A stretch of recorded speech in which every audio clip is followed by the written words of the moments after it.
Joint family అంటే కేవలం పద్ధతి కాదు, అది శాస్త్రపరంగా కూడా చాలా మేలు చేస్తుందంటున్నారు పరిశోధకులు. పిల్లలలో మెరుగైన సామాజిక అవగాహన, social intelligence. Harvard child development study ప్రకారం, కలిసి పెరిగిన పిల్లలు ఇతరులతో ఎలా మెలగాలో త్వరగా నేర్చుకుంటారు.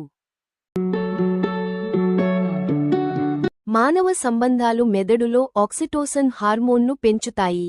ఆక్సిటోసిన్ అంటే లవ్ హార్మోన్. ఇది ఎక్కువగా విడుదలయ్యేది కుటుంబ బంధాల వల్లే. తరువాత, స్ట్రెస్ లెవెల్స్ తక్కువగా ఉంటాయి. జాయింట్ ఫ్యామిలీల్లో కార్టిసాల్ అనే స్ట్రెస్ హార్మోన్ స్థాయిలు తక్కువగా ఉండే అవకాశం ఎక్కువగా ఉందని పరిశోధనలు సూచిస్తున్నాయి.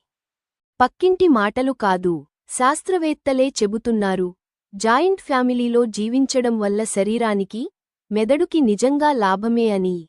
శాస్త్రవేత్తలు కూడా జాయింట్ ఫ్యామిలీ లాభాల్ని అంగీకరిస్తున్నారు.